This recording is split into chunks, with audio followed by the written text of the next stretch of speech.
김은혜 후보는 어제 인수위를 방문했습니다. 함께 보시죠. 경기도에서 그 교통과 주거 문제의 수건 사업들이 있었습니다. 주민분들과 그리고 저희 정책팀이 같이 공동으로 개발했던 그 공약사항을 오늘 안철수 위원장께 전해드리고요. 이번에 곧 발표될 인수위 국책과제안에 주요 과제안에 저희 경기도 공약이 포함됐으면 해가지고 저희가 그 일정 정도의 문건을 전해드렸습니다.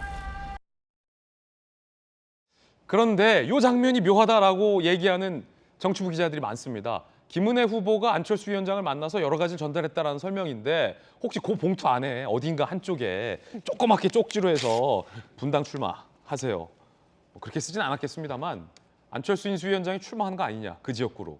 이런 설들이 많습니다. 정치는 생물이기 때문에 뭐 얼마든지 추측하는 건 저희들 자유예요. 뭐라 하지 마세요, 틀려도. 자, 일단 그 김은혜 빠진 성남 분당갑에 안철수 인수위원장이 나오는 거 아니냐라는 얘기가 많아요. 국민의힘 관계자, 차기 당권도리는 안 위원장으로서는 일단은 뭐 배지를 달아야 원내 진출이 가능하니까 원내 입지 확대 위해 출마 고려하고 있을 것이다라는 관측. 당내 주도권 갈등에 우려가 있는 것도 사실이라는 얘기가 나오고 여기에 이재명 고문이 나오는 거 아니냐라는 뭐 대진표도 정치부 기자들의 상상력으로 그리고 있는 그런 상황입니다. 김광선 변호사님. 네. 안철수 인수위원장이 분당갑에 출마한다. 오, 나올 수도 있겠는데요? 안 나올 수도 있겠는데요?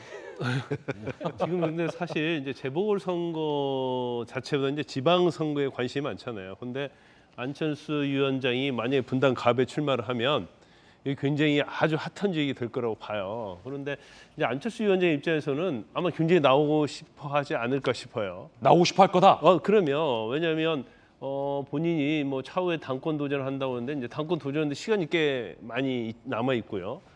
본인의 어떤 정치인에서 존재감 이런 것들을 사실을 보여주고 또 당연히 국민의힘 내부에서 안철을 하려면 사실 배지를 달고 있는 거 안 달고 있는 것은 엄청난 차이 아니겠습니까? 큰 차이죠.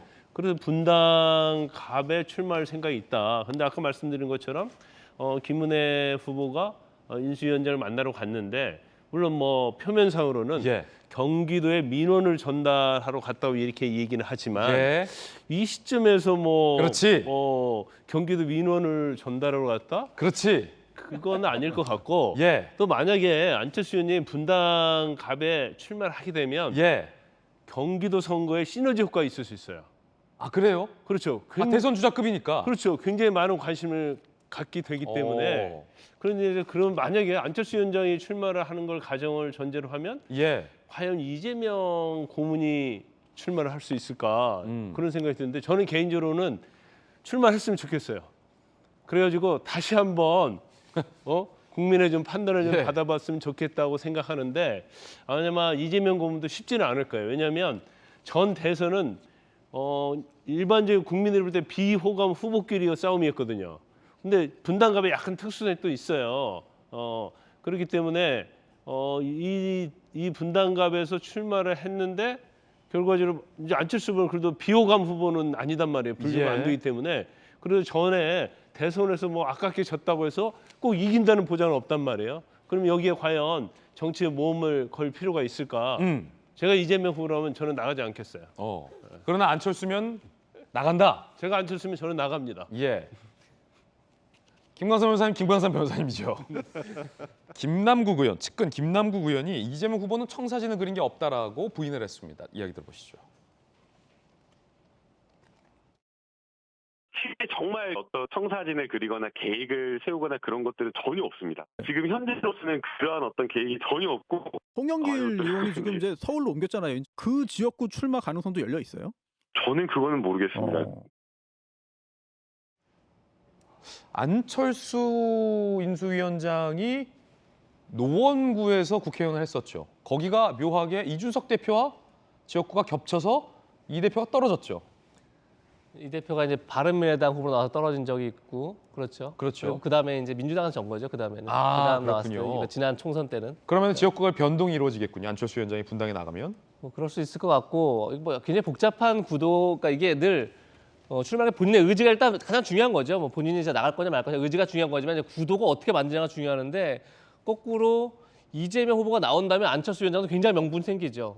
이재명 고문이 나온다면. 그런데 만약에 김병관 전 의원이 나왔을 때 안철수 위원장이 지역구를 바꿔가면서까지 나올 명분을 과연 만들어낼 수 있느냐 또 이런 문제도 있겠죠. 그래서 사실은 뭐 단정적으로 얘기할 수는 없는데 안철수 위원장 본인의 의지 못지않게 주변에서는 굉장히 출마를 권할 것 같습니다. 아, 거기서 그렇습니까? 안철수 위원장이 어떻게 반응할지 좀 봐야 되지 않을까 싶습니다.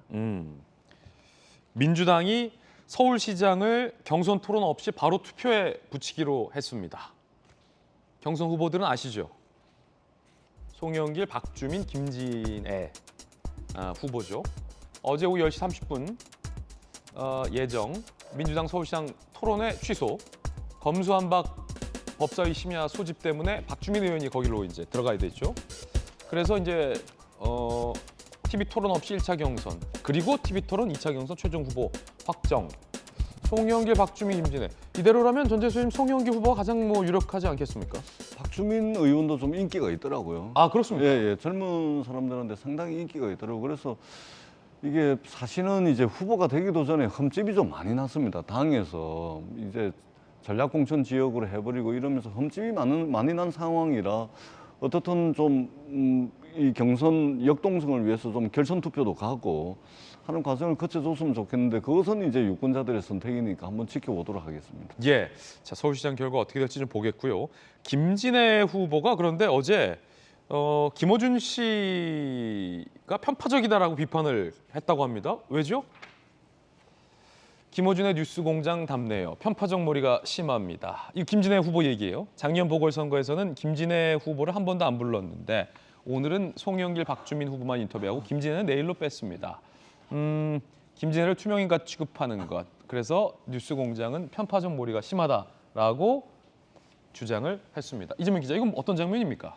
근데 오늘 나갔을 겁니다. 아마 그러니까 어제 송영길, 박주민 두 후보를 뉴스공장에 인터뷰를 했고 자신을 이제 어제 같이 하거나 그랬어야 했는데 자기는 이제 내일, 그러니까 어제 내일이라고 했으니까 오늘 이제 아마 제가 뭐 라디오를 듣지 못했지만 오늘 나왔을 것 같은데 거기서 편파성을 얘기했던 건데 아마 지난 재보궐선거 때에 좀 서운함이 컸던 것 같습니다. 왜냐하면 이제 그때 이제 박영선 후보가 결국은 단일화를 해서 박영선 후보한테 양보를 했죠. 근데 자신에 대한 너무 조명이 없었다 이런 점에 아쉬움이 있었던 것 같고 이번에도 아마 그런 점에서 이제 저 얘기를 한 것 같은데 결국은 지금 이번 서울시장 선거 자체가 어떻게 보면 약간 좀 깜깜이 선거가 된 거죠. 계속 뭐 공천 배제했다 다시 배제를 철회했다 막 이러면서 그런 과정에 이제 본인은 계속 의지를 밝혔었는데 이제 본인이 조명받지 못하는 것에 아쉬움이 큰 것 같습니다. 예. 이번 지방선거 상당히 좀 흥미로운 국면으로 재보궐선거까지 연계되면서 흘러가는 것 같습니다. 지방선거도 채널A와 함께 하시죠. 저희들은 60초 광고 후에 돌아오겠습니다. 잠시 후에 뵙죠.